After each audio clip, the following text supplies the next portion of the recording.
Salut la communauté, c'est Laurent. Je vais vous expliquer les 5 facteurs principaux qui fixent le marché immobilier en 2023. Alors attention, c'est parti!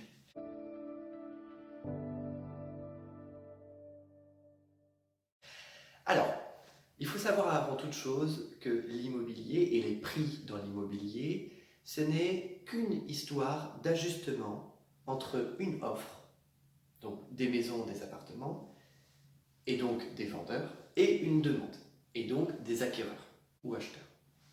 Donc, c'est ce rapport de force entre l'offre et la demande qui fixe le prix du marché. Okay. Souvent, on vous parle de prix du marché, c'est ce prix-là. Okay. C'est le rapport de force entre l'offre et la demande. Pour que les prix de l'immobilier augmentent, il faut que soit l'offre diminue, soit la demande augmente, voire les deux. Et alors là, on a une augmentation très très forte des prix. C'est ce qui s'est passé ces dernières années. On avait une offre de biens qui était en chute libre, vraiment très très tendue, sur quasiment toute l'hexagone, on pouvait généraliser, et on avait une demande de biens en augmentation. Voilà. Pour que les prix de l'immobilier baissent, il faut que ce soit l'inverse. Et donc, il faut que l'offre de biens tende à augmenter, c'est un petit peu le cas en ce moment, et où, en même temps, il faut que la demande, elle, diminue. Quels sont les facteurs qui font que l'offre de biens diminue? Premier facteur. Le premier facteur, c'est la mise en chantier de construction neuve. Donc quand je parle de construction neuve, je parle aussi bien de maisons que d'appartements. Alors, depuis 2020, on aperçoit une baisse de mise en service de construction neuve, que ce soit en maison ou en appartement.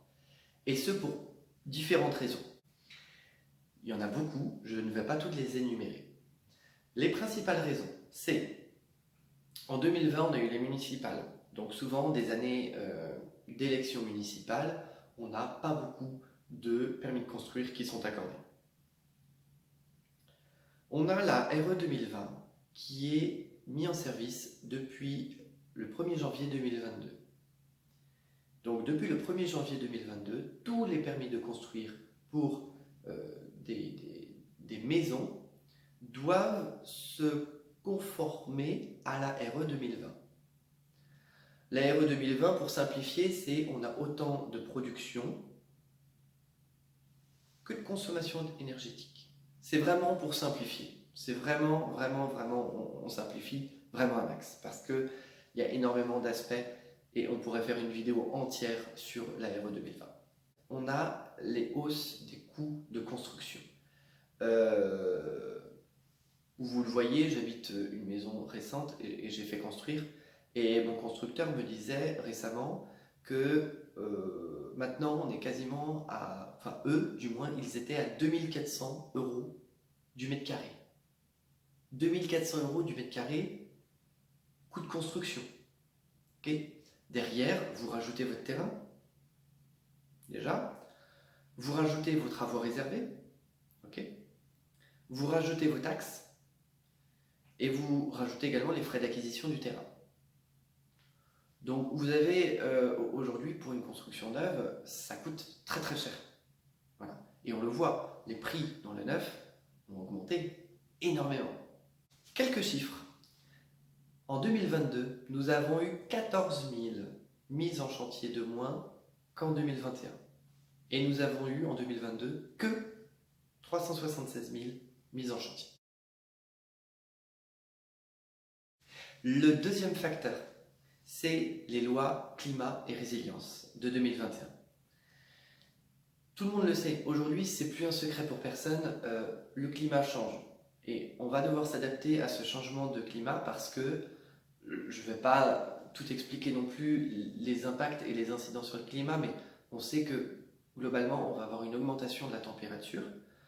on va avoir beaucoup plus de dérèglements climatiques, tempêtes ou autres, donc on va devoir s'adapter. On n'a pas le choix. Et les maisons, l'habitat doit également s'adapter.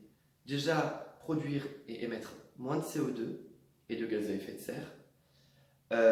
Quand je dis produire et consommer, c'est à la production du logement, également lors de l'usage du logement, donc en cours d'utilisation, et également à la déconstruction du logement.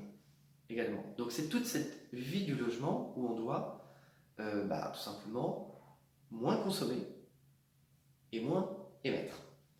Donc moins consommer d'énergie, par exemple. Et les lois climat-énergie fixent, climat et résilience, pardon, fixent que les logements de catégorie F et G vont bientôt être interdits à la location. Et c'est déjà le cas en fait. Les logements en G+, sont depuis le 1er janvier 2023 interdits à la location. À partir du 1er janvier 2025, ça va être les logements classe G. À partir du 1er janvier 2028, ça va être les logements en classe F. Et ces logements en classe F et en classe G représentent 5 millions de logements sur le parc français. Il y a une étude qui indique que la moitié des propriétaires de logements en classe F ou G ne pourront pas ou ne voudront pas rénover leurs biens. Donc ça veut dire que potentiellement on a 2,5 millions de logements qui vont disparaître. C'est énorme. C'est énorme. Ça veut dire que voilà, on a un certain pourcentage de logements qui ne vont plus être disponibles. Donc ça va inclure de la tension sur tous les autres logements, okay, parce que les gens devront se rabattre sur des logements. Et ça va avoir de la tension sur le marché locatif, certes, mais également sur le marché, on va dire, de la résidence principale et de la résidence secondaire. Et voilà, parce que les marchés sont liés quand même entre eux. Le troisième facteur qui fixe le prix de l'immobilier en 2023, et donc là je parle d'un facteur qui fait que la demande augmente, c'est la hausse démographique. En 1990, nous avions 58,04 millions de Français. À peu près 58 millions. En 1990. En 2019, soit 30 ans plus tard, nous sommes à, roulement de tambour, 67,39 millions. Donc nous pouvons dire qu'en 30 ans, nous avons eu une augmentation de quasiment 10 millions de Français. C'est énorme. Derrière, pour loger toutes ces personnes, il faut soit que les concentrations derrière, pour loger toutes ces personnes, il faut créer des logements neufs, ou alors que dans les logements, la concentration des personnes augmente. C'est-à-dire que pour absorber tout le monde, on passe de, par exemple, 2 à 3 personnes par logement.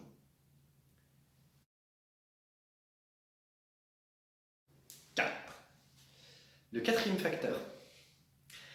Eh bien non, c'est pas justement une hausse de la concentration ou de la densité de population par logement, justement, c'est une diminution. Toujours avec des chiffres. En 1990, donc sur Samolf, nous étions à 2,94 personnes par habitation.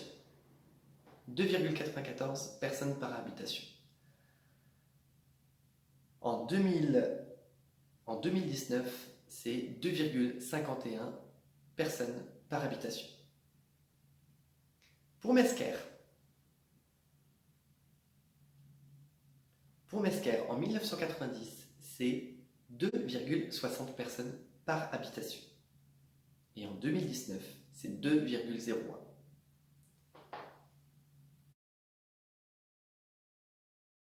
Ces 4 facteurs-là, en fait, ont fait jusqu'ici augmenter les prix. Mais ce 5e facteur, aujourd'hui, nous amène Alors, je suis prudent sur mes termes, nous amène à une stagnation, ça c'est sûr. Nous sommes à une stagnation des prix de l'immobilier. Ça, voilà, on ne peut pas, voilà, on peut pas dire le contraire. Voire à une légère diminution sur certains types de marchés et de biens dans l'immobilier. Alors, ce cinquième facteur, c'est la hausse des taux d'intérêt par les banques. On a une hausse de taux plutôt conséquente au vu de l'espace-temps qu'on a eu entre le marché tel qu'on l'a connu depuis plusieurs années et le marché actuel. Okay, c'est-à-dire qu'on a eu une augmentation à peu près de 2%. La hausse des taux d'intérêt, je pense que je ferai peut-être une vidéo là-dessus parce qu'il y a beaucoup à parler sur cette hausse de taux d'intérêt, pourquoi il y a cette hausse, juste que quand ça peut durer, juste l'impact qu'elle produit. Donc c'est normalement une baisse de prix.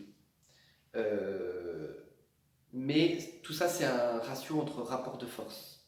D'accord, cette hausse de taux d'intérêt, normalement, mécaniquement, elle produit une baisse des prix. Pourquoi? Parce que à revenu constant et à mensualité constante, donc, et à durée d'emprunt constante, les acquéreurs ont moins de pouvoir d'achat immobilier qu'auparavant.